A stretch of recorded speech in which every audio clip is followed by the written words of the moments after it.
Le journal de l'écho avec Jean-Rémy Baudot. Bonsoir Jean-Rémy. On parle Thomas. de l'immobilier, on a l'impression de se répéter puisque les taux baissent encore. Mais oui, en fait c'est un petit peu tous les mois, je vous le dis, les taux tombent à des plus bas historiques et là ils sont tombés à des plus bas depuis 1945, 3,22%. Ça c'est le taux que vous pouvez avoir si vous achetez et si vous voulez acheter et que vous avez besoin d'emprunter de l'argent pour un achat immobilier. Il suffit, ce qui est intéressant c'est de regarder l'évolution sur les 2 dernières années par exemple.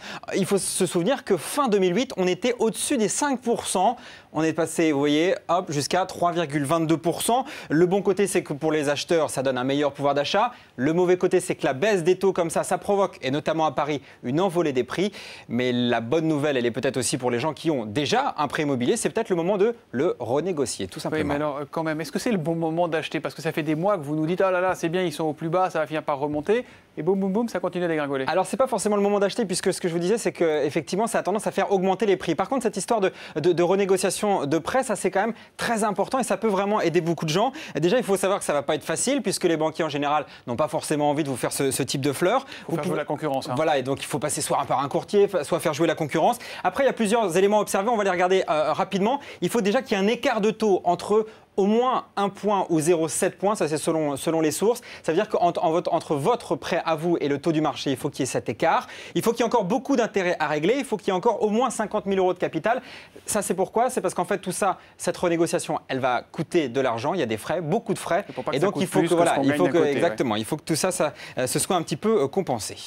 Ça donne quoi donc finalement en pratique? Alors on peut faire une petite illustration avec notre personnage fictif de la soirée, appelons-le Jean-Claude. Jean-Claude, il a acheté une maison pour 200 000 €, c'était à l'été 2008. À ce moment-là, il avait un taux à 5,4%. Vous voyez, son prêt lui coûtait à peu près 127 000 €. Eh bien, s'il renégocie son prêt en octobre, avec un taux à 3,3, il aurait cette fois 82 000 € de frais. Ça veut dire quoi? Ça veut dire que malgré tous ces frais, il aura quand même gagné 37 000 € en renégociant son prêt immobilier. C'est quand même plutôt une bonne nouvelle pour lui. Jean-Claude est un malin. Jean-Claude est très malin, très malin. Et quoi en bref, s'il vous plaît? Et on commande par un autre taux qui, lui, ne bouge pas. C'est le taux du chômage.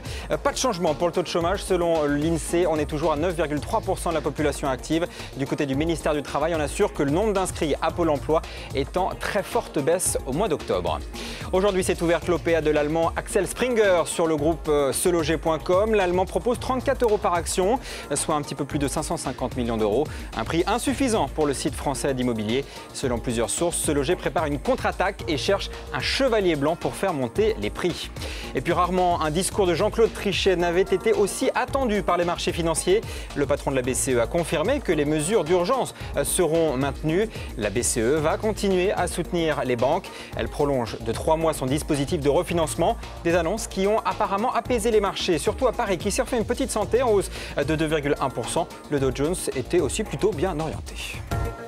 L'écho en plus, on commence à chiffrer, on commence vraiment à chiffrer le coût de la neige. Oui, ce sont vraiment les premiers chiffres qui nous parviennent. Et selon le maire de Lyon, eh bien, l'épisode neigeux entre mardi et mercredi soir aurait coûté 1,5 million d'euros dans la région de Lyon. En 36 heures, ça veut dire que ce serait l'équivalent de 10% du budget annuel, normalement, du déneigement. Donc ça veut dire que c'est quand même un bon bout de ce budget. En pratique, ça fait 350 personnes mobilisées, des centaines de camions.